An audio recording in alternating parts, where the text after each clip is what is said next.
Plus two പരീക്ഷ ടഫായിരുന്നോ? Christmas exam ഫിസിക്സും മാത്സും ഒക്കെ ടഫാണെന്ന് പറഞ്ഞു കേട്ടല്ലോ. അപ്പോൾ ആ ഒരു വിഷയത്തിലോട്ട് നമുക്ക് കടക്കുന്നതിന് മുമ്പ് നമുക്കത് ആ ലൈവ് ക്ലാസ്സിൽ പോയിട്ട് ആ ക്ലാസ് ഒന്ന് കേൾക്കാം. पुष्पा पुष्पा पुष्पा पुष्पा पुष्पा पुष्पा पुष्पराज पुष्पा पुष्पा पुष्पा पुष्पा पुष्पा पुष्पा पुष्पराज എല്ലാം ഉണ്ട് പുഷ്പയ്ക്ക് എന്നാ ചിലത് ഇല്ല. സോ ഗൈസ് നമ്മൾ ആരംഭിക്കുകയാണ് കമ്മ്യൂണിറ്റി ആൻഡ് ഡിഫറൻഷ്യബിലിറ്റി.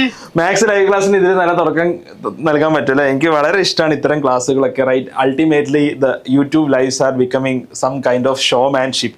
ഓക്കെ, കാരണം കുട്ടികളെ സംബന്ധിച്ചിടത്തോളം ഒരു ആടിപ്പാടി രസിച്ച് പഠിക്കുകയാണ്. അവിടെ എസ്പെഷ്യലി ഒരു പ്രഡിക്ഷൻ ആണ് പല ആളുകളും നടത്തുന്നത്. ഈ സാറൊന്നും അല്ല കേട്ടോ, ജനറലി നടക്കുന്ന കാര്യം. ഇപ്പൊ പ്രഡിക്ഷന്റെ ഒരു സമയമാണ്. അപ്പൊ പ്രഡിക്ഷന്റെ സമയം വന്നിട്ട് ഫിസിക്സ് പരീക്ഷ കഴിഞ്ഞപ്പോൾ ഒരു പ്രശ്നം പറ്റി. എന്താന്ന് വെച്ചാൽ പ്രെഡിക്റ്റ് ചെയ്ത പല ക്വസ്റ്റ്യൻസും പല കാരണത്താൽ വന്നില്ല. ആ കാരണത്തിലോട്ട് നമുക്ക് പോവാം. ആ സമയത്ത് മാത്സ് എക്സാമിനെ കുറിച്ച് സാറ് ഡാൻസ് ഒക്കെ നിർത്തി സാറ് കുറച്ച് ഗൗരവത്തിൽ സംസാരിക്കാൻ തുടങ്ങി. അപ്പൊ ആ ഗൗരവത്തിൽ സാറ് സംസാരിക്കുന്നത് നമ്മളൊന്ന് കേട്ട് നോക്കാം. ഫിസിക്സ് ടഫ് ആണെങ്കിൽ മാത്സിന് എന്ത് സംഭവിക്കും എന്നുള്ള ചോദ്യമാണ് സാർ അഡ്രസ് ചെയ്യുന്നത്. ഹലോ മക്കളെ, 2024 ഫിസിക്സ് സെക്കൻഡ് ടൈം എക്സാമിനേഷൻ എല്ലാവർക്കും ഡിഫിക്കൽട്ട് ആയിരുന്നു.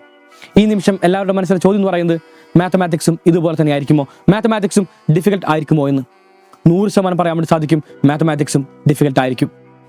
അതെ, മാത്സും ഡിഫിക്കൽട്ട് ആയിരിക്കും എന്നുള്ളത് സാർ വെറുതെ പറയുന്നതല്ല, അതിന് ഇന്ന കാരണങ്ങളുണ്ട് എന്നുള്ളതാണ് സാർ പറയുന്നത്. Okay, so definitely maths exam നടന്നു.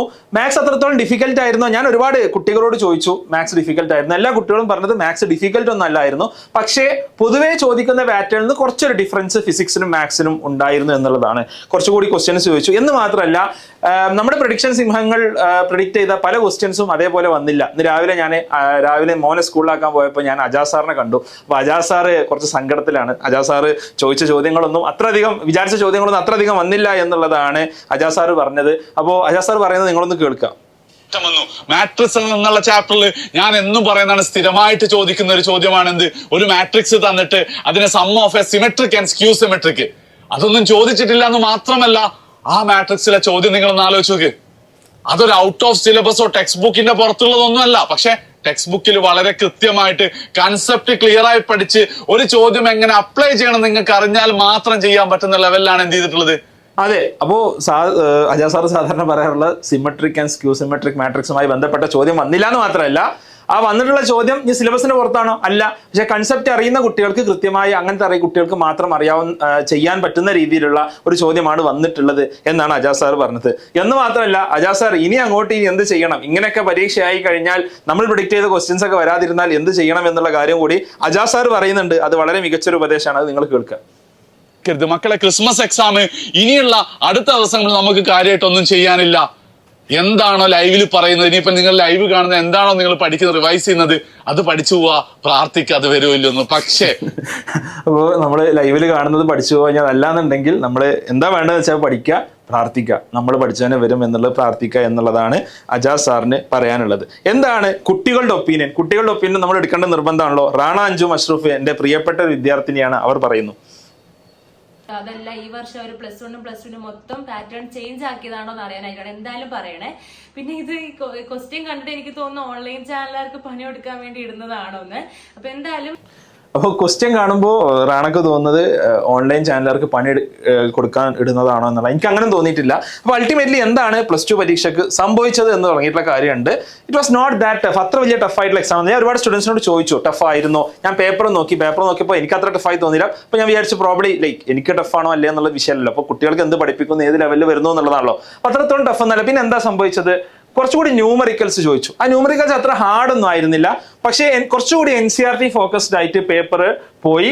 അപ്പോൾ ഒരു ബെറ്റർ സ്റ്റാൻഡേർഡ് പേപ്പറിന് വന്നു, കുറച്ചുകൂടി ഒരു സ്റ്റാൻഡേർഡൈസേഷൻ പേപ്പറിന് വന്നു എന്ന് വിചാരിച്ചാൽ അത് അൺഡൂവബിൾ പേപ്പറോ അത്ര ടഫായിട്ടുള്ള പേപ്പറൊന്നും ആയിരുന്നില്ല എന്നുള്ളതാണ്. അപ്പോൾ കാതലായിട്ടുള്ള മാറ്റങ്ങൾക്ക് വിദ്യാഭ്യാസ വകുപ്പ് ശ്രമിക്കുന്നുണ്ട് എന്നുള്ളതാണ് നമുക്ക് മനസ്സിലാക്കാൻ സാധിക്കുന്നത്. നമ്മൾ ഈ ചാനലിലൂടെ നിരന്തരം പറഞ്ഞുകൊണ്ടിരിക്കുന്ന കാര്യമാണ്. കാരണം അൾട്ടിമേറ്റ്ലി ചോദ്യ പേപ്പർ എളുപ്പമാക്കിയത് കൊണ്ട് നമ്മൾ എന്താ ചെയ്യുന്നത്, നമ്മുടെ കുട്ടികളെ മണ്ടന്മാരാക്കി മാറ്റിക്കൊണ്ടേയിരിക്കുകയാണ്, കുട്ടികളുടെ മാർക്കിന് വില ഇല്ലാതാക്കി മാറ്റിക്കൊണ്ടിരിക്കുകയാണ്. അതിനൊരു ചേഞ്ച് വരുന്ന ഒരു സമയത്തോട്ട് നമ്മൾ പ്രവേശിച്ചുകൊണ്ടിരിക്കുന്നു. ഇനി വരുന്ന +1 കൂട്ടുകാർക്കും അതോടൊപ്പം തന്നെ ഈ വർഷം ഇനി +2 പരീക്ഷയ്ക്ക് മോഡൽ എക്സാമിനും അതേപോലെ ആനുവൽ എക്സാമിനൊക്കെ കുറച്ചുകൂടി സ്റ്റാൻഡേർഡ് ഉള്ള പേപ്പർ പ്രതീക്ഷിക്കാം എന്നുള്ളതാണ് കുട്ടികളിൽ നിന്ന് എടുക്കേണ്ട ടേക്ക് അവേ എന്നുള്ളത്. അതായത് തലേ ദിവസത്തെ പ്രഡിക്ഷൻസ് മാത്രം കണ്ടുപോകുന്നത് അത്രത്തോളം ആശാസ്യമല്ല. പ്രഡിക്ഷൻസ് ചിലപ്പോൾ ചില കാരണങ്ങളാൽ ഓണപരീക്ഷക്കും ക്രിസ്മസ് പരീക്ഷയ്ക്കും വർക്കാവും, പക്ഷേ കൊല്ല പരീക്ഷയ്ക്ക് അത് വർക്കാവാൻ പോകുന്നില്ല എന്നുള്ള കൃത്യമായ ബോധ്യം എൻ്റെ പ്രിയപ്പെട്ട മക്കളെ നിങ്ങളെ സംബന്ധിച്ചിടത്തോളം വേണം എന്നുള്ളതാണ് എനിക്ക് പറയാനുള്ളത്.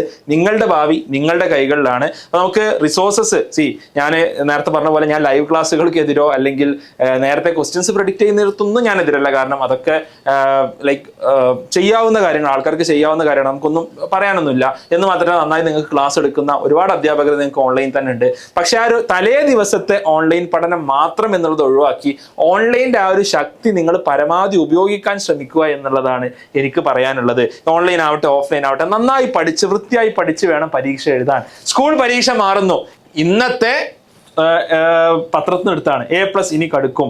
പഠിതാവിന് വെല്ലുവിളി ഉയർത്തുന്ന 20% ചോദ്യങ്ങൾ. SCRT നിർദ്ദേശമാണ് 50% ചോദ്യം ശരാശരി നിലവാരത്തിൽ, 30% ലളിതമായ ചോദ്യങ്ങൾ, 20% പഠിതാവിന് വെല്ലുവിളി ഉയർത്തുന്ന രീതിയിലുള്ള ചോദ്യങ്ങളാവണം എന്നാണ് പറയുന്നത്. 2014 16,802 ആളുകൾക്ക് A+ കിട്ടിയത് 2024 71,831 മാറിയിട്ടുണ്ട്. A+ പ്രളയം അവസാനിക്കും എന്നും പറയുന്നുണ്ട്. ഓക്കെ, അപ്പൊ ഈ മാറ്റങ്ങൾ നമ്മുടെ എക്സാമിൽ വരുന്നത് കുട്ടികൾ എന്ത് ചെയ്യണ്ട, ഇതിനെ കണ്ട് പേടിക്കേണ്ട ആവശ്യമില്ല. കാരണം ഇതുകൊണ്ട് നിങ്ങൾക്ക് ഒന്നും സംഭവിക്കാൻ പോകുന്നില്ല. നിങ്ങൾക്ക് നല്ലത് മാത്രമേ സംഭവിക്കാൻ പോകുന്നുള്ളൂ. നിങ്ങൾ പ്രോബ്ലി ഇനി നിങ്ങൾക്ക് വരാവുന്ന കോമ്പറ്റേറ്റീവ് എക്സാംസിലൊക്കെ ഒന്നുകൂടി ബെറ്റർ ആയിട്ട് പെർഫോം ചെയ്യാൻ പോകുന്നുള്ളൂ. നിങ്ങളുടെ കൺസെപ്റ്റ് നോളജ് കുറച്ചുകൂടി ഇൻക്രീസ് ചെയ്യാനേ പോകുന്നുള്ളൂ. ഒരു വിലയില്ലാത്ത +2 മാർക്ക് കുറെ A+ കൊട്ടക്കണക്കിന് കിട്ടുന്നതിനൊക്കെ നല്ലത് ഒരല്പം വിലയുള്ള Aയോ B+ഓ കിട്ടുന്നതാണ് എന്നുള്ളത് നമ്മൾ മനസ്സിലാക്കുക. So what to expect going forward, കുറച്ചുകൂടി കൺസെപ്റ്റ് ഓറിയന്റഡ് ആയിട്ട് പഠിക്കണം എന്നുള്ളതാണ് എനിക്ക് പറയാനുള്ളത്. അത് നിങ്ങൾ ഓൺലൈൻ ആയിട്ടും ഓഫ്ലൈൻ ആയിട്ടൊക്കെ പഠിക്കുക. തലേ ദിവസത്തെ ലൈവ് ക്ലാസ്സുകൾ മാത്രം ആശ്രയിച്ച് പോകുക എന്നുള്ളത് ആത്മഹത്യാപരമായിട്ടുള്ള ഒരു കാര്യമായിരിക്കും. പല കുട്ടികളും ചോദിക്കുന്ന ഒരു കാര്യമാണ്, ഞങ്ങൾക്ക് എന്തിനാ ഇതൊക്കെ, ഞങ്ങൾ JEE NEET ഒന്നും എഴുതാൻ പോകുന്നില്ലല്ലോ. നിങ്ങൾ JEE NEET ഒന്നും എഴുതിയില്ല എന്നുണ്ടെങ്കിലും നിങ്ങൾക്ക് എവിടെ എത്തണം എന്നുണ്ടെങ്കിലും ആ ഒരു സബ്ജക്റ്റിൽ നോളജ് വളരെ ഇമ്പോർട്ടൻ്റ് ആണ്. ഒന്നുമില്ല ഇംഗ്ലീഷ് അറിയണ്ടേ അല്ലെങ്കിൽ മാത്സ് അറിയണ്ടേ, ഇതിന് സബ്ജക്ട് നോളജ് ഇല്ലാതെ നമ്മൾ പോയിട്ട് എന്താ കാര്യം? അപ്പൊ ഇത് JEE NEET മാത്രം വിഷയമല്ല, നേരെ മറിച്ച് നമുക്ക് എത്രത്തോളം സബ്ജക്ട് നോളജ് ഉണ്ട്, നമുക്ക് എത്രത്തോളം ലേണിംഗ് എബിലിറ്റി ഉണ്ട് എന്നതിന്റെ വിഷയം കൂടിയാണ് എന്നുള്ളത് നമ്മൾ മനസ്സിലാക്കുക. ഓക്കെ, അതോടൊപ്പം നിങ്ങളോട് എനിക്ക് അവസാനമായി പറയേണ്ടത് നന്നായി പഠിക്കുക എന്നുള്ളതാണ്. ആരെയും നിങ്ങൾ കണ്ണടച്ച് വിശ്വസിക്കേണ്ട ആവശ്യമില്ല. നിങ്ങൾ നന്നായി പഠിച്ചാൽ നിങ്ങൾക്ക് മാർക്ക് ലഭിക്കും. ആ മാർക്ക് നിങ്ങൾക്ക് ലഭിച്ചാൽ നിങ്ങൾക്ക് സ്വാഭാവികമായിട്ടും നിങ്ങളുടെ ഹയർ എഡ്യൂക്കേഷൻ നിങ്ങൾക്ക് ഹെൽപ്ഫുൾ ആയി വരും. അതോടൊപ്പം എനിക്ക് അവസാനമായി പറയാനുള്ളത് ക്ലാസ് 6 to 10 സ്റ്റുഡൻസിന് XNYയുടെ ഫൗണ്ടേഷൻ പ്രോഗ്രാം ഉണ്ട്. അതോടൊപ്പം തന്നെ അടുത്ത വർഷത്തെ നമ്മുടെ JEE പ്രോഗ്രാമിലോട്ട് 10th കഴിയുന്ന സ്റ്റുഡൻസിന് JEEലോട്ടുള്ള അഡ്മിഷൻ നമ്മൾ സ്റ്റാർട്ട് ചെയ്തിട്ടുണ്ട്. അപ്പോൾ ഇത്തരം പ്രോഗ്രാംസും നിങ്ങളുടെ അനിയന്മാരും നമ്മുടെ മക്കളൊക്കെ ഉണ്ടെന്നുണ്ടെങ്കിൽ ഉപയോഗപ്പെടുത്താവുന്നതാണ്. ഡെഫിനറ്റ്ലി അവർക്കൊരു വാല്യൂ അഡീഷൻ ആയിരിക്കും ഇത്തരത്തിലുള്ള ഫൗണ്ടേഷൻ പ്രോഗ്രാംസ്, ഒരു കോമ്പറ്റേറ്റീവ് എക്സാംസ് ഒക്കെ. കാരണം നമ്മുടെ എക്സാംസ് ഇപ്പോഴും ആ ഒരു നിലവാരത്തിലോട്ട് എത്തിയിട്ടില്ല.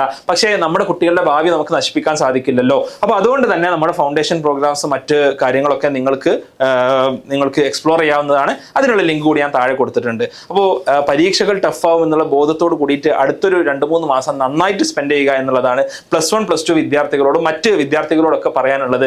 നിങ്ങൾ ലൈവ് ക്ലാസ്സുകളെ മാത്രം അല്ലെങ്കിൽ ആശ്രയിക്കേണ്ട ഒരു കാലഘട്ടം ഇവിടെ കഴിഞ്ഞിരിക്കുന്നു എന്നുള്ളത് കൂടിയാണ് ഈ ചോദ്യപേപ്പറുകൾ നമ്മളോട് പറയുന്നത്. ചാനൽ സബ്സ്ക്രൈബ് ചെയ്തില്ലെങ്കിൽ സബ്സ്ക്രൈബ് ചെയ്യുക. നമുക്ക് മറ്റൊരു വീഡിയോയുമായി കാണാം. ബൈ.